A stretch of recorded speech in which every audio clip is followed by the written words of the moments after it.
Hello, this is the RPG Crawler, and welcome once more to my RPG News Roundup, this time for January 11th, 2025, where each week I take a look back at the week in tabletop, computer, and console role-playing game news and bring you the highlights.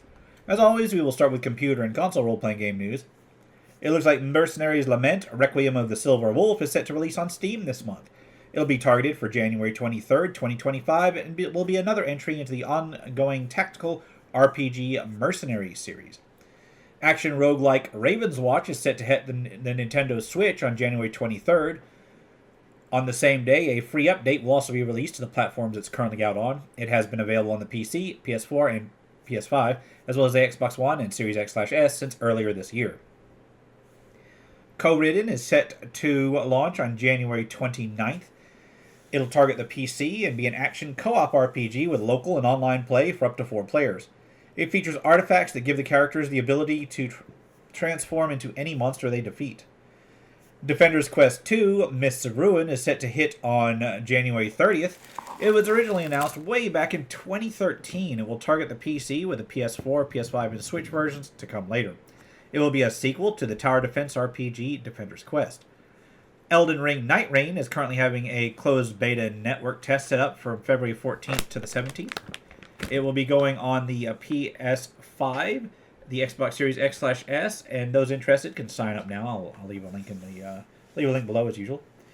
It looks like Gumballs and Dungeons is set to release towards the end of February.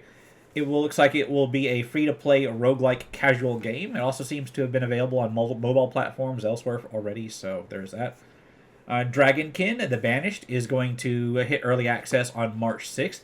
It'll be a hack-and-slash 4-player co-op RPG, at least when it's fully released. The early access will not include that, which looks to be a strong, part of it. So I'm not sure how much that early access is going to do. Anyway, it looks like the action RPG AI Limit is set to release on March 27th. Set in a future where civilization is on the brink of extinction, there is a legend of a last city, Havenswell. You play an immortal exploring ruins for remaining life. There is a demo available. Dokupon's Sword of Fury is set to hit the PC, although there is no release window yet. It is a remake of the third game of the Dokapon series from back in 1998. It already hit the Switch in Japan last year. It looks like Scribe RPG is back in development, and they are working on a demo. It will be an open-world action exploration RPG with a 2D side-scrolling view. As far as actual releases go, it looks like Fairy Tail 2 got a new DLC, including Hot Springs-based content with new character costumes and a new story scenario. Hey man, Fairy Tail and fan service, I got no problem with that. Svarog's Dream got an expansion, Return of the Old Gods. It'll offer a path parallel to the main quest and include a new game ending, a new side quest, and so on. Freedom Wars Remastered was released. It is an action JRPG where you must survive deadly missions to get out of a 1,000,000-year prison sentence. Then Lords of Ravage Dread Knight is a free version of a tactical RPG with roguelike elements where you mix followers from different factions and cut your way through the land in search of an artifact that can shape the world. Dungeon Defenders Going Rogue is a roguelite action RPG with tower defense elements. In the Dungeon Defenders series of all things. I mean, yeah, who would have thought? The Unlife of Gorlak is a sort of RPG where you play a dragon who died but got resurrected by a necromancer. Once Upon a Dungeon Infinity is a roguelike dungeon crawler with a more classic format where you travel through dungeons, face off against creatures, and collect loot. Just a traditional roguelike. Terror Division is a text-based horror game with RPG and roguelike elements, so a sort of black and white presentation where you investigate mysterious urban legends. It reminds me vaguely of World of Horror, although there is no combat system in this one. It just focuses on exploration and investigation. And I will give props to the developer who said, this is because I'm lazy. And I'm like, yeah, I feel you, man. I feel you. All right, Leyline Chronicles is a turn-based text RPG/JRPG in a classic retro style. Ladonia is a single-player turn-based RPG with permadeath, loot, factions, level grinding, class-based progression, and so forth, where you explore the world and go dungeon crawling. It's an early access. I think it's supposed to give a throwback to like Mud-style advancement. So that's 2 Mud-based RPGs that or Mud-inspired RPGs in the last couple of weeks. That's neat. Guardian's Guide is a turn-based daughter-raising RPG/sim in a casual style. Finally, there is X-Sys, a beat-em-up action RPG where you collect various items to buff your stats and unleash special attacks. And with that, we'll move on to tabletop RPG news. The upcoming monster manual for the new version of D&D is set to release next month, and quite a bit of preview art got released for it. Not particularly impressed with what I saw. I mean, it's okay. It's par for the course.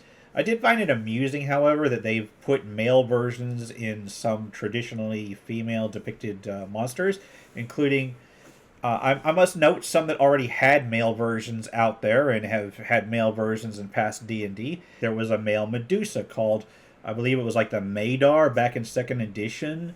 Anyway, it's kind of a weird choice for some of this stuff. But hey, whatever. On towards minor and PDF releases, Dice and Dungeon Quest has a few adventures for 5th edition. There is the Arcane Archive and the Red Lord, and I believe another one that I didn't write down. Sorry about that. And then Dusk Star has the Wrathful Shadow of Mr. Wickerfingers, a spooky 5th edition compatible adventure. I just love the title on that one. Adrian Arduini has a few offerings for 5th edition in the Arduini Adventure series. There is Infestation of Borin Valley, Bandit Lord of Tulsia Keep, and Bug Problem. Side quests one-shots of the Winters is a collection of 5th edition compatible adventures that take place in wintry terrain. Cult of the Knoll Lord is a 5th edition adventure designed to be run with minimal prep time. Adventurica is a series of 5th edition adventures. There are Secrets of the Drowned City, Storming the Pirate Stronghold, and Secrets of the Misty Isle. The Pits of Brund is now available in the 5th edition version. It is a set of various adventure locations. Dread Minotaur of Dawnfall is an old-school-inspired 5th edition adventure with traps, monsters, and a maze. From the Village Vault has another 5th edition offering, this time a one-page adventure called Bullet Storm, however you pronounce the monster. The Secrets of Grimhold Prison is a 5th edition prison break adventure, which can be used as a one-shot or supplement to a current campaign. Pirates of the Ethereal Expanse, Episode 2, Come Sail Away is a 5th edition compatible adventure in a realm of high fantasy seafaring piracy. Imaria Broken Skies is a 5th edition compatible one-shot where the party's airship has to make an emergency crash landing on a floating island. Traveler's Guide to Aldeth is a 5th edition resource that presents various people and locations of the realm. Laidback DM has a set of offerings in a series set around Drakenslund. Each is designed for 5th edition, but also Dragonbane and OSR systems. There is a Drakenslund Adventures Primer, and then Pit and the Pendulum, whatever, or however you pronounce that. It's not Pit and the Pendulum. I know how to pronounce that. It's the way they wrote it. Anyway, Elven Tower has Dungeon Vault Magazine number 53, statted for 5th edition, as well as Shadow Dark. It includes various adventures, lore, and more. Gaming Brew has a collection of 38 5th edition subclasses that they produced throughout 2024, all gathered in one product. And then there's the Doctores Handbook of Poison and Disease, a companion with various new poisons and diseases to include in your campaign. High Fantasy Baseball is a 5th edition supplement revolving around playing baseball games within the 5th edition rules. Arcane Implants is a 5th edition supplement with information on magical body enhancements, including various implants of various rarities and sorts. And RPG Gamer has a couple of offerings. There's the Magical and Mechanical Prosthetics for 5th edition, and then Mecha for 5th edition for sci-fi and cyberpunk. Magnificence in Silver from Kobold Press is an adventure for Tales of the Valiant suited for 7th level characters. Then Black Ridge Labyrinth is expanded edition, a new version of an adventure designed to introduce new players to OSR style play, this time written for the Shadow Dark RPG. Then Hyborian Adventures for Shadow Dark is an adventure collection based around public domain Conan stories. Nameless Outlawed Sorceress Realms Volume 1 is an extension for the Shadow Dark RPG that offers rules for creating more flexible and durable characters. Of Wood and Wold is a set of hex crawl rules for the Shadow Dark RPG and similar systems. Gamma Dark is a system designed on the Shadow Dark rule system with a post-apocalyptic setting and feel. And then Dark Space Quick Start Rules is a set of quick start sci-fi rules for the Shadow Dark RPG. Troll Lord Games has their new version of Castles and Crusades out with the Player's Handbook, Monsters and Treasures, and then Castle Keeper's Guide. Then they have the Adventure of Winter's Bite. I'm going to have to get this because I do like...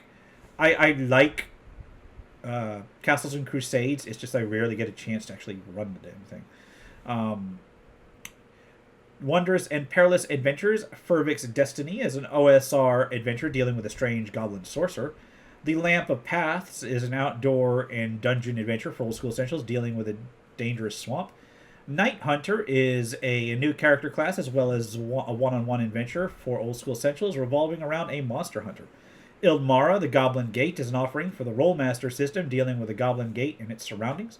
Lore of the Giant Kings from Zielzaddy is now available for the Cypher system as part of like an old sword and sorcery inspired series that I covered a while back. Awakenings Fantasy RPG is now available and is built with experienced tabletop players in mind.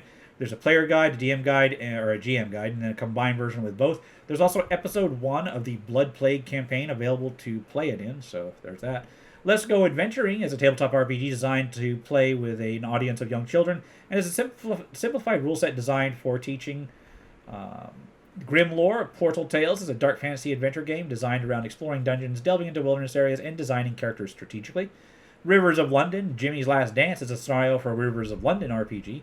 Seized by Sugar is a Call of Cthulhu scenario with a Halloween theme, which is apparently subject to a publishing error and therefore republished. Chuniverse is a Forged in the Dark compatible offering, I believe, that follows up on Chew, the role-playing game. Broken Earth for the Savage Worlds Adventure Edition and deals with rebuilding a post-apocalyptic world. There's a player's guide and then a full version available. I don't think you need both. Unknown Worlds Core Book is a narrative-focused tabletop RPG using the Pillar system.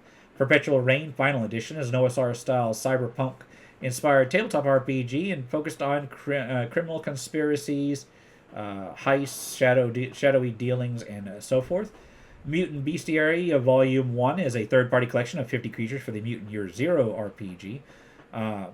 Dreams and Machines Hands-On Research is a scenario for the Dreams and Machines system from Odysseus. Cretaceous Moon is a module for Mothership RPG where the crew is stranded on the planet of a genetically engineered dinosaurs. Meanwhile, 30 Horrors is a Mothership Bestiary with a collection of creatures for the Mothership RPG.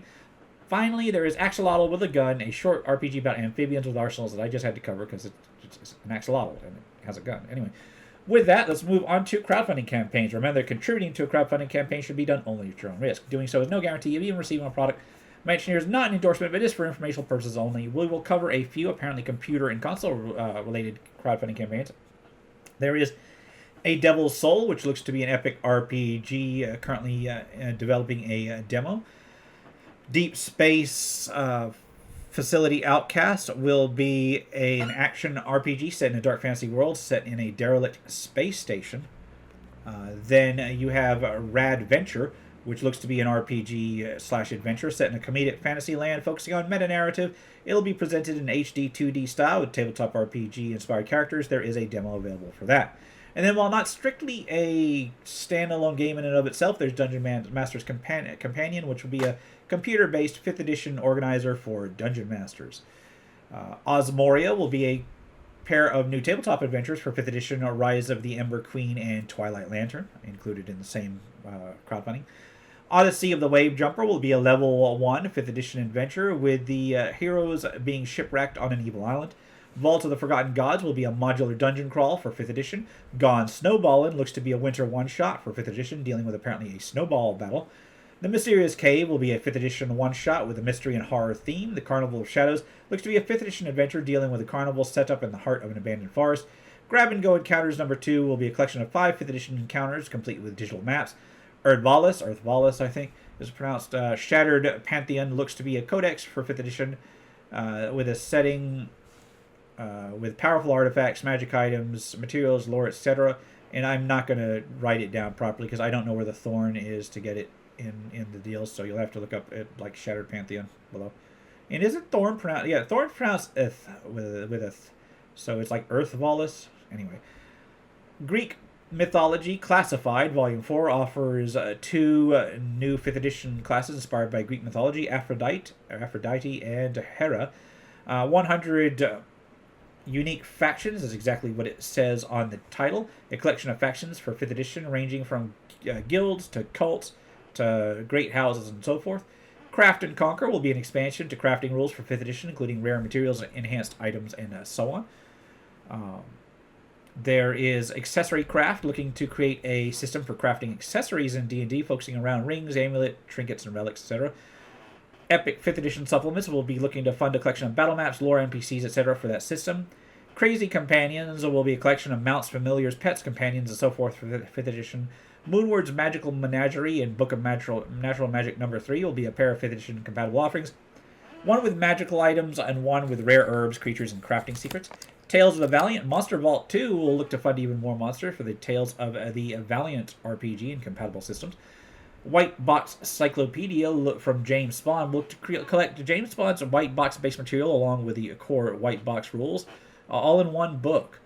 Populated Hexes Monthly, issue 42, will be a continuation of the OSR-focused Hex Crawl zine, this time focusing on demonic creatures. Ogre Caves of the Toad God will be an adventure compatible with both OSR and 5th edition systems, designed to take characters from levels 1 to 5. Folio Volume 2 from Jeremy Hart will look to collect 17 new monsters for OSR systems. Runecaster will be a narrative-based tabletop RPG with a focus on magical experiments where you play rookie mages. Mesothasia will be a 90s-inspired Greek mythology RPG mixing Mediterranean fantasy with an anime aesthetic. Finally, there's a Dungeon, an RPG based on a dead MMO where you explore the wasteland of your childhood MMO. And on that note, I'm going to wrap things up here. As always, links will be below unless you're on a certain other site, which I'm started posting videos to again, in which case I'll need to figure out a good way to post links without them getting eaten due to the very short comment length there. This has been the RPG Crawler, my RPG News Roundup for January 11th, 2025. If you like what you've seen, remember to leave a like, comment on your feedback, and subscribe for more RPG content. Until next time, take care and goodbye. And if you are still watching, I would like to take the opportunity to thank my supporters, the top tiers of which are listed on the screen, without whose support I would not have been able to offer the variety of content that I have on this channel throughout the years. If you're feeling particularly generous and would like to join them, you can support the channel. There are a variety of options to do so. I have a Patreon, a Subscribestar, as well as channel memberships enabled. If you are not in a position to contribute, simply leaving a like, a comment, or sharing my videos are all wonderful ways to help the channel grow without spending a dime, and are all greatly appreciated.